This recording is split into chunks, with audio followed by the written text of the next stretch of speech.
بسم اللہ الرحمن الرحیم۔ ایک یہودی نے ان سے کہا، اے امیر المومنین، تمہاری کتاب قرآن میں ایک آیت ہے جسے تم پڑھتے ہو، اگر وہ ہم یہودیوں پر نازل ہوتی تو ہم اس کے نزول کے دن کو یوم عید بنا لیتے۔ آپ نے پوچھا، وہ کون سی آیت ہے؟ اس نے جواب دیا، سورہ مائدہ کی یہ آیت کہ آج میں نے تمہارے دین کو مکمل کر دیا اور اپنی نعمت تم پر تمام کر دی اور تمہارے لیے دین اسلام پسند کیا۔ حضرت عمر رضی اللہ عنہ فرمایا کہ ہم اس دن اور اس مقام کو خوب جانتے ہیں۔ جب یہ آیت رسول صلی اللہ علیہ وسلم پر نازل ہوئی، اس وقت آپ صلی اللہ علیہ وسلم عرفات میں جمعہ کے دن کھڑے ہوئے تھے۔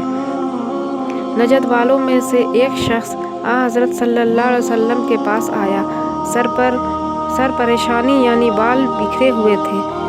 ہم اس کی آواز کی بھنبھناہٹ سنتے تھے اور ہم سمجھ نہیں پا رہے تھے وہ کیا کہہ رہا ہے، یہاں تک کہ وہ نزدیک آن پہنچا۔ جب معلوم ہوا کہ وہ اسلام کے بارے میں پوچھ رہا ہے، حضرت صلی اللہ علیہ وسلم نے فرمایا، اسلام دن رات میں 5 نمازیں پڑھنا ہے۔ اس نے کہا، بس اس کے سوا تو اور کوئی نماز مجھ پر نہیں؟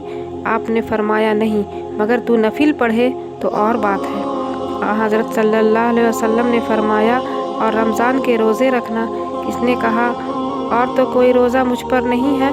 آپ صلی اللہ علیہ وسلم نے فرمایا، نہیں، مگر تو نفل روزے رکھے تو اور بات ہے۔ طلحہ نے کہا، اور حضرت صلی اللہ علیہ وسلم نے اس سے زکوٰۃ کا بیان کیا۔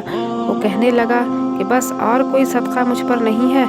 آپ صلی اللہ علیہ وسلم نے فرمایا، نہیں، مگر یہ کہ تو نفل صدقے دے تو اور بات ہے۔ راوی نے کہا، پھر وہ شخص پیٹھ موڑ کر چلا یوں کہتا جاتا تھا، قسم خدا کی میں نہ اس سے بڑھاؤں گا نہ گھٹاؤں گا۔ حضرت صلی اللہ علیہ وسلم نے فرمایا، اگر یہ سچا ہے تو اپنی مراد کو پہنچ گیا۔ صحیح بخاری کی حدیث۔